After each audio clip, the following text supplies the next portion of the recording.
2021 সালে গ্রাম পঞ্চায়েত থেকে পুরসভায় উন্নীত হয় ময়নাগুড়ি।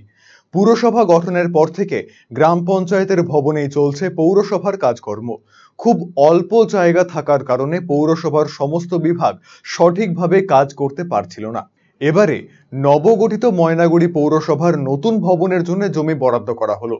ময়নাগুড়ি উদ্যানের পাশে 55 শতক জমি বরাদ্দ করা হয়েছে। খুব দ্রুত এই ফাঁকা জমিতে নতুন পুরো অফিস তৈরি করা হবে বলে জানা গিয়েছে।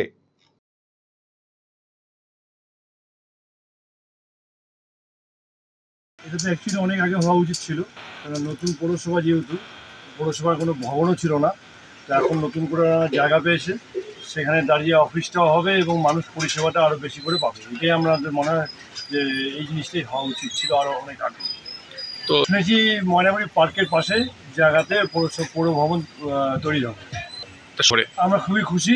হ্যাঁ, এবং আমরা মনে করি যে পৌর ভবন হলে সঠিকভাবে ময়নাগুড়ির নাগরিক, পৌরসভার নাগরিকরা পরিষেবাটা আরও বেশি করে পাবে, এইটাই আমরা মনে করি। দেখুন, মাননীয় মুখ্যমন্ত্রী মমতা বন্দ্যোপাধ্যায় তিনি কথা দিয়েছিলেন 21 সালের বিধানসভা ভোটের আগে ময়নাগুড়িকে পৌরসভা দেবেন, এবং তিনি কথা রেখেছেন। জুলাই মাসে তিনি পৌরসভা নোটিফিকেশন করেছেন, এবং তারপরে আমরা গ্রাম পঞ্চায়েতের একটি বিল্ডিং ছিল, সেই বিল্ডিংয়ের ছোট্ট পরিসরে আমরা অফিস পরিচালনা করছি।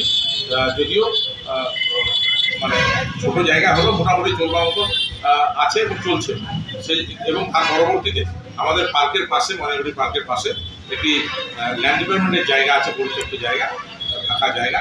সেই জায়গাটি আমরা আবেদন করি জেলা প্রশাসনের মাধ্যমে, আমাদের ইউবিএমতে আমরা আবেদন পাঠাই, এবং আমাদের আবেদনের ভিত্তিতে পরবর্তীতে ল্যান্ড ডিপার্টমেন্টের যে 55 ডেসিমাল জমি, সেই জমিটা আমাদের দিয়ে দিয়েছে, আমাদের নামে খতিয়ান করে দিয়েছে নগর উন্নয়ন দপ্তরের নামে এবং আমাদের মিউনিসিপ্যালিটির নামে।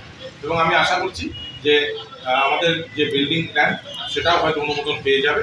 বিল্ডিং প্ল্যানটা অনুমোদন করে অতি সত্ত্বর আমরা সেখানে বিল্ডিং তৈরি করে নতুন পৌরসভা ভবন তৈরি করতে পারবো, এবং ময়নাগুড়ি পৌরবাসী নতুন যে অফিস, সেটা তারা হয়তো পেয়ে যাবে। আশা করছি মানুষ এতে স্বাচ্ছন্দ্যে তাদের যে দৈনন্দিন কাজকর্ম, সেই কাজকর্ম